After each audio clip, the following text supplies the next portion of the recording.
আমাদের টোল পড়ার দরকার নেই, গজ দাঁত বার করে এমন একটা স্মাইল করব সবাই এমনি ফিদা হয়ে যাবে।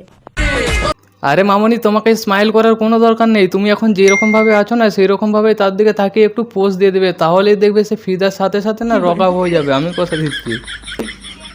समझ रहे हो समझ रहे हो आप समझ তো হ্যালো গাইস, কেমন আছো সবাই? আশা করি সবাই আছো ভালো। তো গাইস আজ আমরা কথা বলবো ইনস্টাগ্রামের কিছু ইন্টারন্যাশনাল নিব্বা নিব্বিদের নিয়ে। তো গাইস চলো বেশি সময় নষ্ট না করে ভিডিও শুরু করা যাক।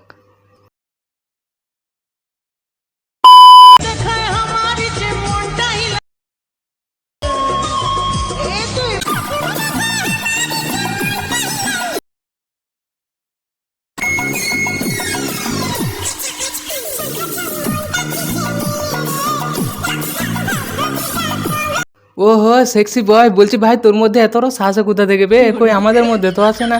বলছি ভাই তুই তো এই সুন্দর রসালো চেহারা নিয়ে ভুল করেও রাস্তায় বেরোস না, নাহলে কোনো মিষ্টি দোকানে তুলে নিয়ে গিয়ে কড়াই ভেজে দিবে মারাবি।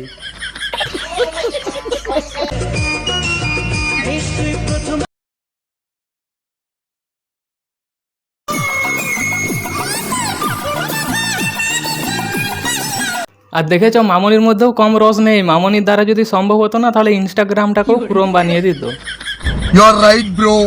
আর মামনির হাসি দেখেছো? মামনির হাসি দেখেই আমার মনে হচ্ছে যেরকম মানুষ বিভিন্ন ঠাকুরের কাছে বিভিন্ন রকমের মানত করে থাকে কোনো জিনিসকে পাওয়ার জন্য, সেই রকম মামনিও মানত করেছিল। শুধু পার্থক্য একটাই, মানুষ ঠাকুরের কাছে করেছিল আর এই মামনি জনি সিন্সের কাছে, যার কারণে মামনি চুল বিশিষ্ট জনি সিন্স পেয়েছে।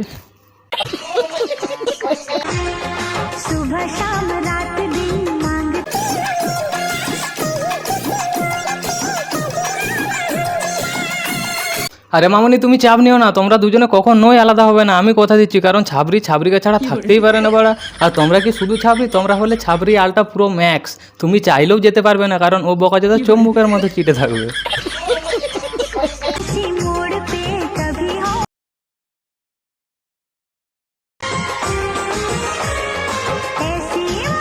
তো গাইস এই ভাইয়ের মধ্যে না অনেক জনের আত্মা বসবাস করছে। এই দেখো, এই যেমন ধরো জনি সিন, সিমরান হাসমি, এমনকি তার সাথে সাথে কুকুরেরও আত্মা বসবাস করছে। এই দেখো, দেখতে একদম সেম লাগছে না? এমন মনে হচ্ছে যেন দু ভাই।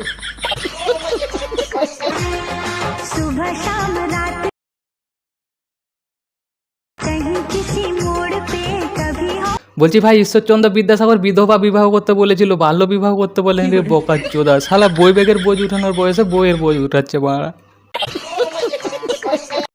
পাবো না জেনেও মিছে মিছে কেন তোমাকে।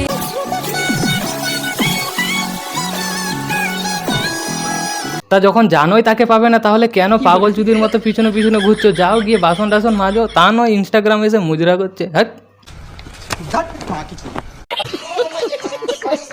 পাবো না জেনেও মিছে মিছে কেন।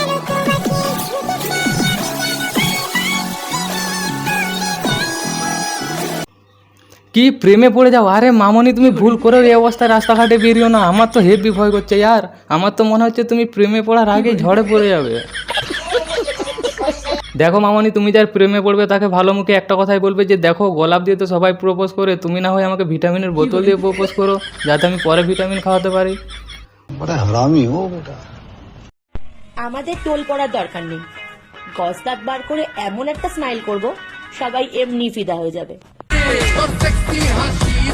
আরে মামনি, তোমাকে স্মাইল করার কোনো দরকার নেই। তুমি এখন যেরকম ভাবে আছো না সেই রকম ভাবে তার দিকে তাকিয়ে একটু পোজ দিয়ে দেবে, তাহলেই দেখবে সে ফিদার সাথে সাথে না রকা হয়ে যাবে। আমি কথা দিচ্ছি। समझ रहे हो समझ रहे हो आप समझ रहे हो ना। শালা আমারও যদি আজ ওই রকম দুটো জিনিস থাকতো না, তাহলে আজ আমিও একটু দাঁত কেলিয়ে আর এরকম এরকম করে ফেমাস হয়ে যেতাম ভাড়া। আমার এক্সের বাবা মানে আমার হবু শ্বশুর মশাই এই বাঁশ গাছগুলো কেন পুঁতেছিল বুঝতে পেরেছি, যাতে ওনার ছেলে ভালোভাবে দিতে পারে। আই মিন বাঁশ। ও আচ্ছা, ওইগুলোকে বাস বলে। থ্যাঙ্কস মামনি আমাদের ভুলটা ধরিয়ে দেওয়ার জন্য। তুমি ভাগ্যিস বললে ওইগুলোকে বাস বলে, নাহলে তো আমরা জানতেই পারতাম না। আমরাই বোকাচোদা, এতদিন থেকে আমরা গাছ বলে আসছিলাম। আর আমি তোমার শ্বশুর মশাইকে জাস্ট একটা কথাই বলতে চাই, বলছি কাকু এই মেয়েকে বাস টাস না দিয়ে বৌমাকে না পাগলা গারোতে অ্যাডমিশন করে দিন, নাহলে বিয়ের পর শুনবেন আপনার ছেলের বুকটাকে স্টেজ ভেবে না বৌমা উঠে নাচ করছে এই পরম স্বামী গান।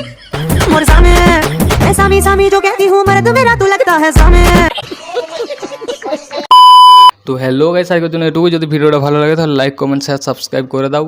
সো জলদি দেখা হচ্ছে নেক্সট ভিডিওতে। So by.